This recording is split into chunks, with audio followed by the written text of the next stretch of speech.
Madame la ministre, il y a des dossiers chauds qui concernent le transport et notamment le ferroviaire dans la région. Lesquels avez-vous abordé avec les élus? Alors, ça ne vous surprendra pas, on a parlé à la fois de la ligne Paris-Amiens, qui rencontre des problèmes de régularité, de qualité. Vous savez que c'est une ligne qui faisait partie des lignes intercités gérées par l'État et qui est donc reprise désormais par le Conseil régional. Mais l'État a prévu d'acheter des trains neufs, donc un investissement de 400 millions d'euros pour permettre à la région de disposer de trains neufs au moment où elle va reprendre cette compétence. Et donc ces rames arriveront à partir de l'automne prochain. Ça sera certainement une amélioration très visible à la fois de confort et sans doute de fiabilité pour tous les usagers de la ligne Paris-Amiens, dont je suis bien consciente qu'elle n'est pas au niveau de service attendu. On a également évoqué, forcément, vous l'imaginez, le dossier Roissy-Picardie. Donc c'est un projet qui est prioritaire dans notre programmation des infrastructures. Il y a eu peut-être des annonces un peu maladroites qui ont été faites par la SNCF sur le fait que le calendrier glisserait. Moi, j'ai pu confirmer que c'est un projet prioritaire dont l'enquête publique doit se dérouler l'an prochain et les travaux doivent être lancés d'ici la fin du quinquennat. Ce sera même la seule ligne à grande vitesse en France dont les travaux seront lancés dans le quinquennat compte tenu de la pause qu'on avait fait sur les grands projets.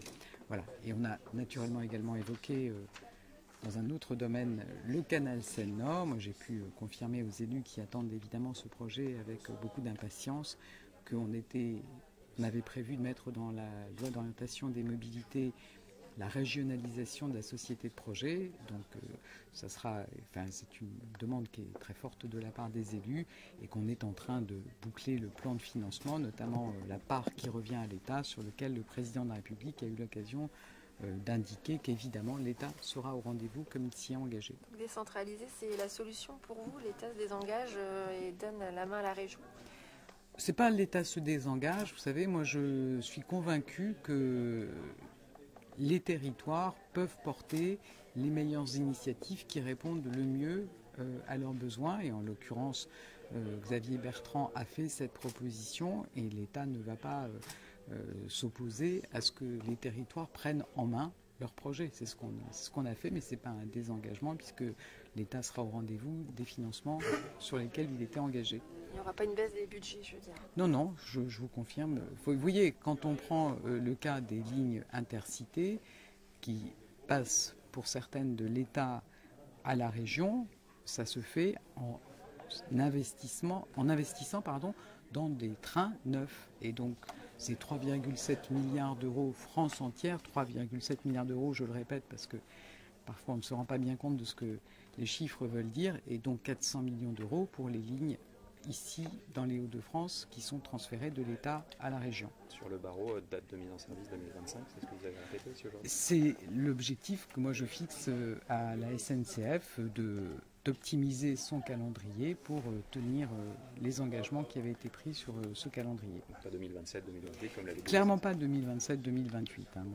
On attend tous que la SNCF puisse retravailler son calendrier, optimiser ce calendrier pour respecter les engagements. Qu'est-ce qui manque quand c'est l'État qui est à la manœuvre pour que ça aille vite en fait? C'est que...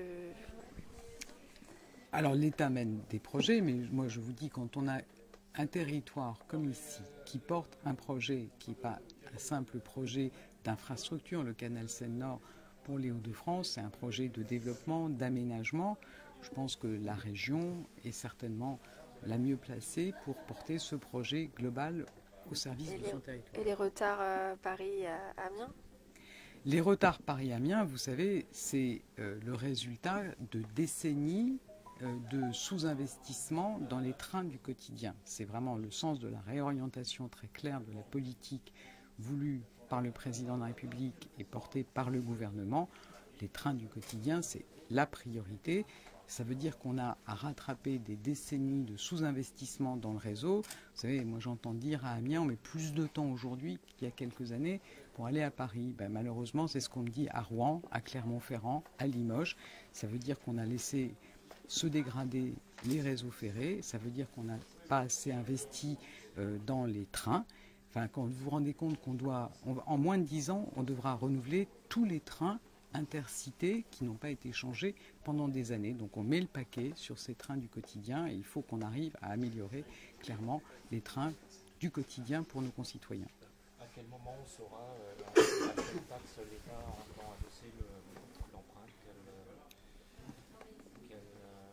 Alors, vous savez que dans les accords avec les collectivités, on est convenu que que les collectivités fassent l'avance sur 2018, 19, 20. Donc ça veut dire que c'est une réponse qu'il faut absolument qu'on ait d'ici début 2021. Donc c'est pas non plus une urgence pour les 3 minutes.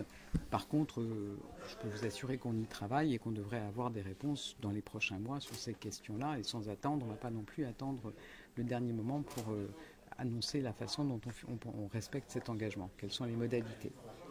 Est-ce que l'État a des questions pour le financement des petites lignes, des dessertes fines du territoire? Alors, sur les lignes de desserte fine, là aussi, c'est depuis des décennies un sous-engagement qui conduit à avoir des fermetures brutales. Moi, je ne peux pas accepter qu'on continue cette politique qui est évidemment très mal vécue dans les territoires par les élus. Quand vous apprenez tout d'un coup qu'on met un ralentissement sur une ligne ou qu'on va fermer la ligne. Donc là aussi, c'est pour ça que l'État respectera les engagements qui ont été pris dans le cadre des contrats de plan à hauteur d'1,5 milliard d'euros pour remettre en état ces petites lignes. Mais ça ne suffit pas. Donc on est en train de travailler sur 2 dimensions.